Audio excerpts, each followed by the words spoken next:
కావాలనే మీ కలను నెరవేర్చుకోండి. సంప్రదించండి హెగ్డే ఫెర్టిలిటీ, హైదరాబాద్, తెలంగాణ.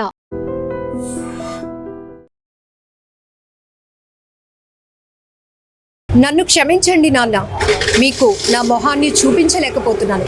బెట్టింగ్ ఆడి 20 లక్షలు పోగొట్టుకున్నాను. ఇక ఎటు నాకు ఏ మార్గం కూడా కనిపించడం లేదు. కనీసం నేను ఎంతో కష్టపడినా, ఏ పనులు చేసినా కూడా ఈ అప్పులు తీర్చలేను, అందుకే చనిపోవాలి అనుకుంటున్నాను అంటూ ఓ యువకుడు చెప్తున్న ఈ సెల్ఫీ వీడియోలోని మాటలు ప్రతి ఒక్కరిని ఆలోచింప చేస్తున్నాయి, మరికొందరిని కోపానికి గురి చేస్తున్నాయని చెప్పొచ్చు. బెట్టింగ్ భూతం ఎంతో మంది ప్రాణాలను బలి తీసుకుంటుంది. తెలిసి ఆడుతున్నారు, తెలియక ఆడుతున్నారు. అదొక ఊబి అని గ్రహించలేక మొదట ఒక ఇంట్రెస్ట్, అత్యాస అని చెప్పాలి. ఇంట్రెస్ట్ అనే కన్నా అత్యాస అని చెప్పాలి. ఈజీగా కొన్ని గంటల్లోనే బెట్టింగ్స్ ఆడితే లక్షలాది డబ్బులు మనం సంపాదించేయచ్చు. లగ్జరీ లైఫ్కి అలవాటు పడుతున్నటువంటి ఆలోచనలు అన్నీ కూడా ఇలాంటి ఈజీ మనీ వైపు మనల్ని టర్న్ చేస్తున్నాయని చెప్పొచ్చు. బెట్టింగ్ సంబంధించి ఆంధ్ర, తెలంగాణ రాష్ట్రాల్లో ఒక సెన్సేషనల్గా నడిచింది. బెట్టింగ్ యాప్ ఎవరైతే ప్రమోట్ చేస్తున్నారో వాళ్ళందరినీ, ఎలాంటి సెలబ్రిటీస్ అయినా, ఇన్ఫ్లుయెన్సర్స్ అయినా కూడా ఆంధ్ర, తెలంగాణ పోలీసులు దీన్ని ఒక పెద్ద ఆపరేషన్గా చేపట్టి వాళ్ళందరిపైన కేసులు ఫైల్ చేయడం కూడా జరిగింది. ఇప్పటికే ఇంకెవరైనా బెట్టింగ్ యాప్స్ని ప్రమోట్ చేస్తూ ఉంటే కూడా ఆ వీడియోస్ని బ్యాన్ చేయించారు. ఇప్పుడు విశాఖలో రుషికొండ బీచ్కి వెళ్తున్నటువంటి ఓ యువకుడు బెట్టింగ్ యాప్లో పూర్తిగా 20 లక్షలు పోగొట్టుకొని, ఇంకా తను పూర్తిగా అప్పుల పాలైపోయాను కాబట్టి తన కుటుంబ సభ్యులెవరికి తన మొహం చూపించలేక నన్ను క్షమించండి అంటూ వేడుకుంటూనే తను చనిపోవడానికి నిర్ణయించుకున్నాడు. ఇది చాలా ఇబ్బందికరమైనటువంటి నిర్ణయం. చాలా వరకు ఇలా అప్పుల పాలైపోయిన తర్వాత, బెట్టింగుల్లో మోసపోయి పూర్తిగా బలైపోయిన తర్వాత ఇక ఫైనల్గా ప్రతి ఒక్కరూ నిర్ణయించుకునేది ఆత్మహత్య చేసుకోవాలని. ఆ రకంగానే కొంతమంది అయితే వాళ్ళ ఆత్మహత్యకు కారణం ఏంటో చెప్తూ కొన్ని సెల్ఫీ వీడియోలు కూడా సోషల్ మీడియా వేదికగా రివీల్ చేస్తున్నారు. ఇప్పుడు రుషికొండ ఆర్కే బీచ్కి కూడా ఓ యువకుడు తను చాలించాలని, చనిపోవాలని ఆలోచనతో వెళ్ళే ముందు తీసినటువంటి ఇది సెల్ఫీ వీడియో ఇప్పుడు మీకు వెనకాతల ప్లే అవుతోంది. డాడీ, నన్ను క్షమించు, ఇంక నా వల్ల అవ్వట్లేదు, నేను బతకాలని లేదు, నాకు ఎంతో క్లియర్ చేసు, కానీ నేను మారట్లేదు, నా వల్ల కాదు, ముఖం చూపించలేకపోతున్నాను, నా వల్ల అవ్వట్లేదు, ఎంతో కష్టపడుతున్నాను అప్పులు క్లియర్ చేయడానికి, కానీ అవ్వట్లేదు, పెరిగిపోతుంది రోజు రోజుకి. 21 లక్షలు అప్పు అయిపోయింది, నా వల్ల స్మైలీని బాగా చూసుకోవడానికి ఏమి తెలియదు, వల్ల అవ్వట్లేదు, నా ఫోన్ అవ్వకపోతే ఇక్కడ బీచ్ రోడ్లో ఎత్తుక్కోని నా వల్ల అవ్వట్లేదు, ప్లీజ్ నా వల్ల అవ్వట్లేదు, నేను ఏం చేసుకున్నాను, నాకు అవ్వట్లేదు, అసలు నేనంతా ట్రై చేశాను కానీ నా వల్ల అవ్వట్లేదు, నేను ఏం చేయలేను అన్నా, అసలు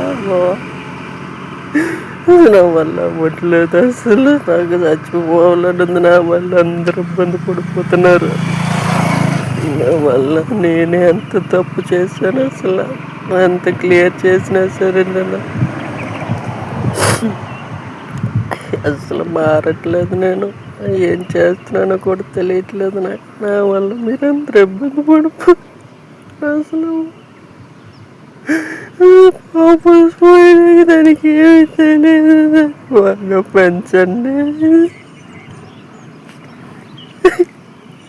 ఉంటాను, నా ఫోన్ పోతే అక్కడ తుక్కడు బీచ్ రోడ్లో ఉంటాను, బాగుంటుందండి అందరూ. అయితే ఇమీడియట్గా ఈ అబ్బాయి ఎవరో బీచ్కి సరదా కోసం రాలేదు, చనిపోవడానికి వచ్చాడు.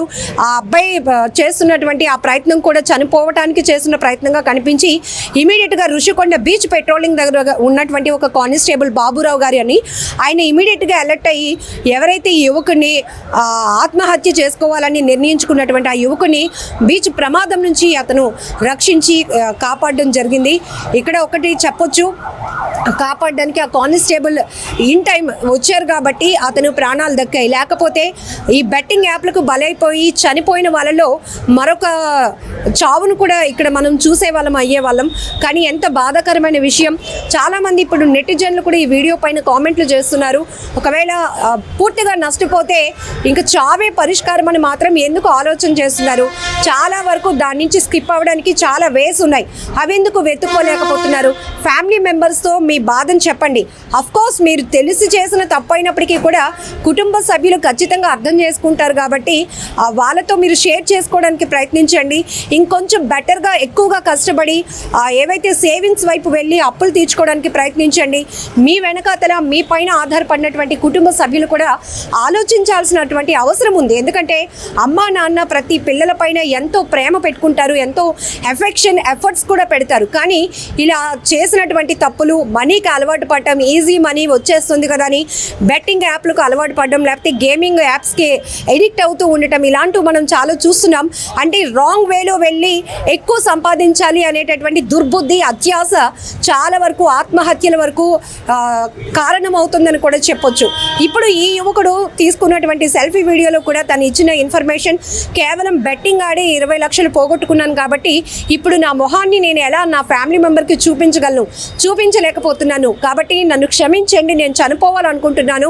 కాకపోతే నా చావుకి ఏంటి కారణమని తెలియచెప్పేందుకే ఈ సెల్ఫీ వీడియో తీసి మీకు పంపిస్తున్నాను అంటూ ఆ యువకుడు చెప్పినటువంటి మాటలు కొంతమందిని ఆలోచింపచేస్తున్నాయి, మరి కొంతమందికి అయితే కోపాన్ని కూడా తెప్పిస్తున్నాయి. ఇదొక ఫ్యాషన్ అయిపోయిందని నెటిజన్లు కూడా ఫైర్ అవుతున్నారు. పూర్తిగా తెలిసే చేస్తున్నారు. బెట్టింగ్ యాప్ల వల్ల ఎంత ప్రమాదం ఉందని తెలిసినప్పటికీ కూడా అత్యాశతో కొంత అమౌంట్ అక్కడ పెట్టడం, ఇంకా ఆడితే బాగుంటుంది, అయ్యో ఇప్పటికే కొన్ని లక్షలు లాస్ అయ్యాం, ఇంకొంచెం పెట్టి ఆడితే పూర్తిగా సెటిల్ అయిపోతామేమో, మళ్ళీ మన అమౌంట్ రిటర్న్ వచ్చేస్తుందేమో అని చెప్పి దీనికి ఒక కంట్రోల్ అనేది లేకుండా ముందుకు వెళ్ళిపోతూ ఆ ఊబిలోనికి దిగిపోతున్నారు. కోట్లాది రూపాయలు అప్పుల పాలైన వాళ్ళు కూడా ఉన్నారు. కొంతమంది అయితే పెళ్ళైన వాళ్ళు కూడా, వివాహం జరిగిన వాళ్ళు కూడా ఇలాంటి బెట్టింగ్ యాప్స్కి ఎడిక్ట్ అవ్వడం, మంచి మంచి జాబ్లు పోగొట్టుకోవడం, భార్య పిల్లల్ని అనాథలు చేసి వాళ్ళు చనిపోతూ ఉండటం ఇలాంటివి చూస్తున్నాం. కొంతమంది అయితే తల్లిదండ్రులకు తీవ్రమైన కడుపు కోతను మిగులుస్తున్నారు. అలాగే ఫ్రెండ్స్ ఎవరో ఒకరు చెప్తున్నారని వాళ్ళ డైరెక్షన్లో వెళ్ళి బెట్టింగ్ యాప్లకి వాళ్ళు కూడా ఎడిక్ట్ అవుతూ ఉండటం, ఇలా చాలా కేసులు మనం చూస్తూ ఉన్నాం.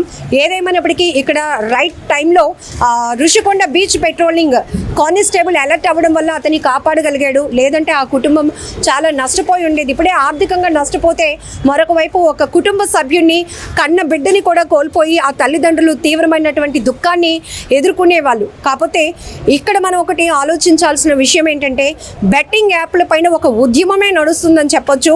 ఎప్పుడైతే సజ్జనార్ గారు ఒక పోస్ట్ చేశారో విశాఖ సిపి గారికి, డీజీపీ గారికి, అక్కడి నుంచి మొత్తం ఈ తీగ కదిలి మొత్తం డొంకంతా కూడా కదిలిందని చెప్పొచ్చు. ఎందుకంటే బెట్టింగ్ యాప్స్ని ప్రమోట్ చేసిన వాళ్ళు చాలా హేమాహేమీలే ఉన్నారు.